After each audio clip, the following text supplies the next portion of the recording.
부위별 둘레를 조정해 가면서 실루엣을 잡는 작업이 익숙해지면 종이에 그린 이 선이 입체에서는 어떤 부피감을 만들어가는지 자연스럽게 눈에 들어오기 시작합니다. 그렇게 되면 애초에 퍼스트 패턴 단계에서부터 전체적인 조형의 틀을 잡는 것도 어렵지 않게 느껴지죠. 공간을 해석하는 감각은 사람마다 다르기 때문에 숙달되고 익숙해지는 데에는 개인차가 있을 수 있습니다. 하지만 분명한 건 이건 타고난 재능의 문제가 아니라는 점입니다. 수많은 작업을 통해 쌓이는 손끝의 감각, 그 과정에서 축적되는 데이터가 작업에 훨씬 더 실질적인 무기가 됩니다.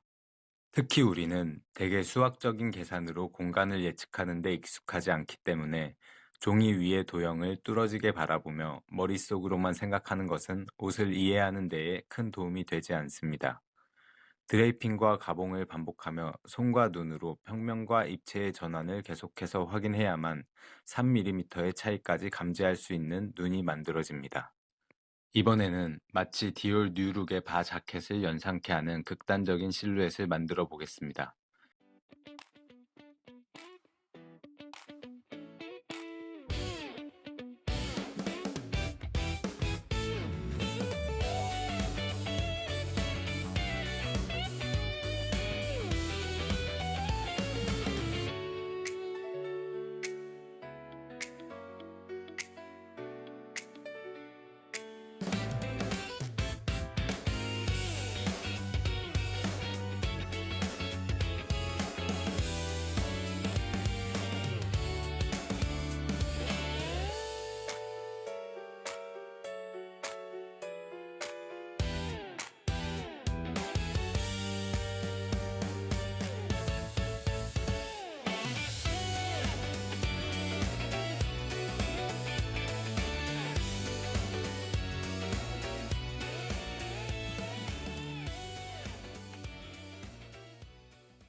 메커니즘은 동일합니다.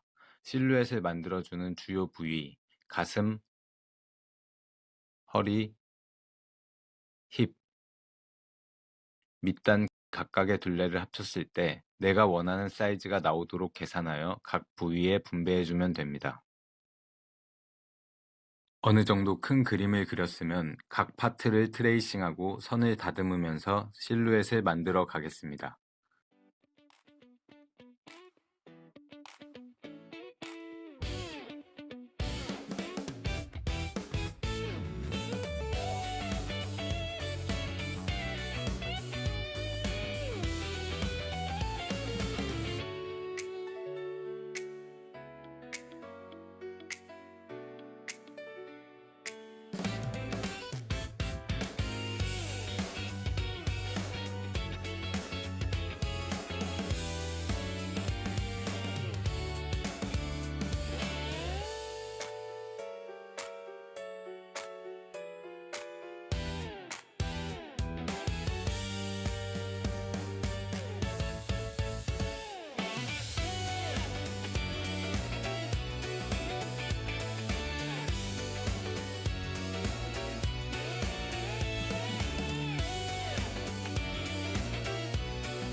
사실 설정되어 있는 부위별 수치에 따라서 패턴을 제도하는 것 자체는 기본적인 초등 산수만 배워도 할 수 있는 사칙 연산이나 다름이 없습니다. 패턴에서 중요한 건 설정 사이즈를 맞추는 더하기 빼기가 아닙니다. 부위별로 확보한 분량을 어떻게 해석하고 어떤 형태로 연결하느냐에 따라 입체에서는 전혀 다른 결과가 나타납니다. 소위 온라인 쇼핑몰에서 주로 표기하는 실측 사이즈, 가슴 둘레, 허리 둘레, 밑단의 둘레가 동일한 두 패턴이지만 이처럼 전혀 다른 옷으로 만들어갈 수 있습니다. 저는 명확한 확인을 위해서 과도하게 차이를 줬지만 현장에서는 3mm의 길이, 0.5도의 각도 차이만으로도 전혀 다른 곡선이 되고 전혀 다른 디자인의 옷이 만들어집니다. 종이 위에 패턴만 보고 어떤 옷이 나오겠다라고 말하는 건 그 차이가 보이지 않기 때문에 나올 수 있는 용감한 무지입니다. 그 차이를 감지하지 못한 채 어떤 선이 귀엽고 어떤 선이 섹시하고 어떤 선이 멋진지를 구분하지 못한 작업은 패턴 메이킹이라기보다는 산수 계산에 머문 노동일 뿐입니다. 그래서 가봉은 선택이 아니라 필수여야 합니다. 종이 위의 선을 입체로 구현해 몸 위에 올려놓고 비교해 봐야만 그 미세한 차이를 깨달을 수 있습니다. 여기 가봉을 보면 유독 옆판 부분의 주름이 거슬립니다. 허리 쪽으로 내려가면서 중심 쪽으로 당겨지는 것이 눈에 띄죠. 뒤쪽도 마찬가지입니다. 실루엣이 급격하게 좁아지는 허리 라인에서 옆판이 중심 쪽으로 끌려가면서 주름을 유발하기 때문에 이 부분을 당겨지지 않게 풀어준다면 주름을 충분히 완화시킬 수 있을 듯합니다. 이렇게 가봉을 보면서 수정이 필요한 지점을 하나씩 짚어내는 과정 자체가 가봉이 존재하는 이유입니다. 현장에서는 가봉을 하는 명분이 여러 가지로 설명되지만 결국 목적은 하나입니다. 수정을 하는 것. 그리고 그 수정이 가능하려면 가봉을 보며 어디가 어긋났는지를 정확히 읽어낼 수 있어야 합니다. 가봉을 보면서 수정 요소를 캐치하는 것 또한 능력입니다. 어긋난 부분이 없을 리도 없지만 내 눈에 보이지 않는다면 억지로라도 찾아내는 습관을 가져야 합니다. 초능력자라 해도 디자이너의 의도를 한 번에 완벽하게 구현할 수는 없습니다. 만약 수정 없이 한 번에 끝났다면 그건 패턴을 완벽히 그려서가 아닙니다. 디자이너가 무관심, 무능력하거나 패턴사와의 소통이 의미 없다고 판단했기 때문입니다.